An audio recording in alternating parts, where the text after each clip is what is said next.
75 বছর ধরে আমাদের রক্ত দিয়ে লিখিয়েছ, আমরা একটু পেছন দিকে হাত করে দেখি তো পোস্টারটা কেমন লিখছে, বানান ঠিকঠাক আছে কিনা। দেখতে হবে, অনেক বোকা বানিয়েছো, আর বোকা বানানো যাবে না। আর এই কথা বলি আমি বিজেপির দালাল, আমি মুসলমানদের দল। আমার মুসলিম সমাজের যে সম্পত্তি ওয়াকফ প্রপার্টি, যেটা হস্তান্তরযোগ্য নয়, যেটা বিক্রি করা যায় না, এই বিগত সরকারের আমলে হয়েছে, মমতা ব্যানার্জির আমলে সব থেকে বেশি বিক্রি হয়ে যাচ্ছে। এটাকে যখন উদ্ধারের কথা বলি, আমার আনিসকে হত্যা করলো কেন, মুসলিমদের শিক্ষা, স্বাস্থ্য, কর্মসংস্থানে পিছিয়ে কেন, যখন এই দাবিগুলো তুলছি, আমি বিজেপির দালাল, বিজেপির কাছ থেকে ক টাকা খেয়েছি সেই প্রশ্ন করছে। আমি আপনাদের বলে যাই, আমি প্রকাশ্যে বলছি, আমি বিজেপির কাছ থেকে টাকা নেবো, যে ব্যবস্থা করে দেবে তাকে 90% নেবো, 10% আমি পার্টি চালাবার জন্য নেবো। ব্যবস্থা করুন, শুধু দেখে দেওয়ার চেষ্টা করছে। আপনি খোঁজ নিয়ে নেবেন, এই বর্গেছিয়ার কথা বলছি, এই ছাড়াবলির কথা বলছি, হিন্দু এই জগৎ আপনার কি বলে রাজবাড়িহাটের মন্দির আছে, খোঁজ নিয়ে দেখুন একটু।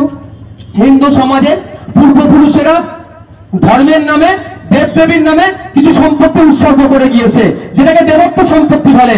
এই মমতা ব্যানার্জি সরকারের আমলে এসে তিনি ওই কল্যাণ বাবুদের দলের চালারা ওই দেবত্ব সম্পত্তি, যেটা হস্তান্তরযোগ্য নয়, যে হিন্দুদের দেবত্ব সম্পত্তি বিক্রি করা যায় না, এই কল্যাণ বাবুর দলের চামচাগুলো সেটাকেও বিক্রি করে দিয়েছে।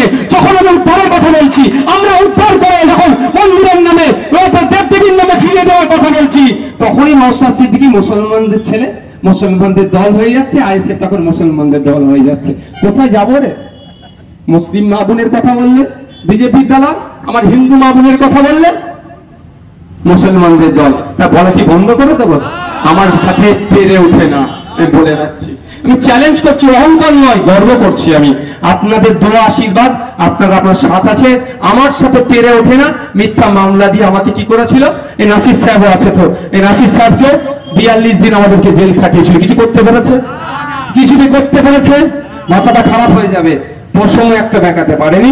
আগামী দিন অভিষেক বাবু, মমতা ব্যানার্জি একটা দেখাতে পারবে না, কারণ তাদের কাছে টিকি না আমাদের মাথা, টিকি আমাদের বাধা নয়। তারা আমাদের কন্ট্রোল করবে জায়গায় আমরা নয়, শুভেন্দু অধিকারী কন্ট্রোল করবে সে জায়গায় নয়, মোহাম্মদ সেলিম সাহেব কন্ট্রোল করবে জায়গায় আমরা নয়।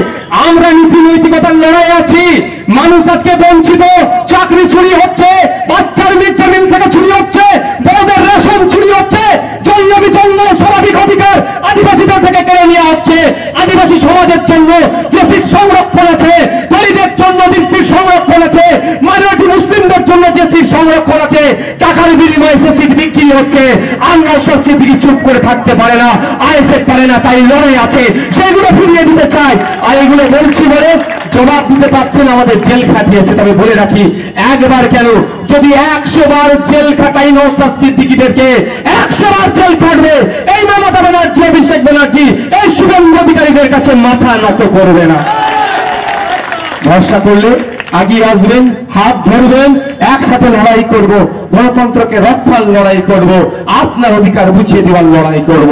তবে একটা কথা বলে রাখি, যে হাত ধরবেন, আপনি আমার হাতটা যেমন ভরসা করে ধরবেন, আপনার হাত আমি ছাড়বো না। আপনার কাছে আশা করব, আপনারা যে হাত বাড়াবেন সে হাতেও যেন না বেঈমানি হয়। সকলে ভালো থাকবেন।